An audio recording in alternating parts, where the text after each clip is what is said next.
வணக்கம். நான் தான் உங்கள் அக்கறையாரம் பேசுகிறேன். இன்றைக்கி ஒரு குட்டி கதை சொல்ல வரேன். ஒரு கணவன் மனைவி இருந்தாங்க.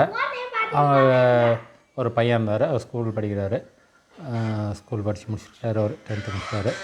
அவர் அப்படியே இரவு நேரத்தில் கணவன் மனைவி தூங்கிட்டு இருக்காங்க. திடீர்னு மனைவி வந்து எதுக்காக பாத்ரூம் போகிறதுக்காக எழுந்து போகிறாங்க. எழுந்து போயிட்டு வரும்போது அவர் கணவர் வந்து ஒரு பக்கமாக உட்காந்துட்ருக்காரு. என்னங்க அவங்க கேட்குறாங்க, என்னங்க ஒரு மாதிரி அப்படியே இதாக இருக்கீங்க, ஏன் தூங்கலையா நீங்கள் அப்படின்னு கேட்குறாங்க.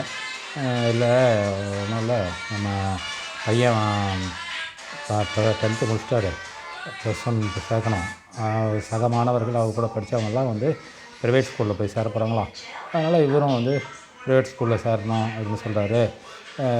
எனக்கு எங்கேயும் பணம் எப்படி பெறதுன்னா, அவர் சாதாரண வேலையெல்லாம் செஞ்சுட்டுருந்தார். ஒரு சின்ன கம்பெனியில் வேலை செஞ்சார். அவர் வருமானத்துக்கு குடும்ப செலவுக்கே சரியாக போயிருந்து. பெருசாக மகனை வந்து நல்ல தனியார் பள்ளியில் சேர்க்குற அளவுக்கு அவருக்கு வசதி இல்லை. அப்படி இருந்ததுனால அவர் அதை சொல்லி வேதனைப்பட்டு இருந்தார்.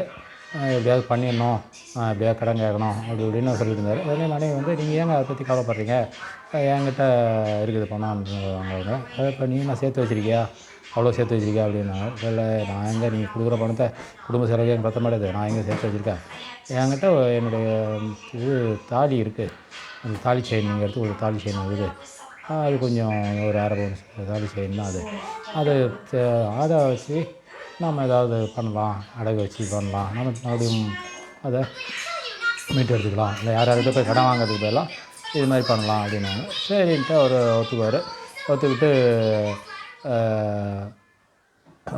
சரி காலைல பார்த்துக்கலான்னு உடனே தூங்கி எழுந்திருப்பாங்க. தூங்கி எழுந்ததும் காலைல வாங்கினா கிளம்பலாம் மகனே, சீக்கிரம் கிளம்பு, நம்ம ஸ்கூலுக்கு போகலாம் அப்படின்வாங்க.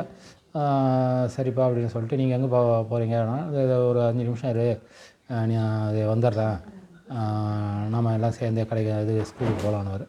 உடனே மகன் வந்து, அம்மா அப்பா நீங்கள் வந்து நைட் நீங்கள் பேசினதெல்லாம் நான் கேட்டேன், நீங்கள் எனக்காக வந்து உங்கள்கிட்ட தாலியை அடகு வச்சு என்னை படிக்க வைக்கணுன்ற அவசியம் இல்லை, நான் அரசு பள்ளியிலே படித்து நல்ல பெரிய நல்ல உயர்வான நிலைக்கு வருவேன், அதை பற்றிலாம் நீங்கள் கவலைப்படாதீங்க, நீங்கள் அப்படியே இருங்க, நம்ம வாங்கப்பா அரசு பள்ளிக்கு போகலாம் அப்படின்ட்டு நேராக மகன் அரசு பள்ளியில் போயிட்டு 11வது சேர்ந்து படிக்கிறாரு. நல்லா படித்து அவர் வேலைக்கு போயிட்டு நல்லா சம்பாதிச்சு குடும்பத்தை நல்லா காவல் பண்ணுறாரு. படிப்பு என்பது அவசியம், அதை எங்கே படிக்கிறோன்றதுலாம் முக்கியம் இல்லை, எப்படி படிக்கிறோன்றது தான் முக்கியம்.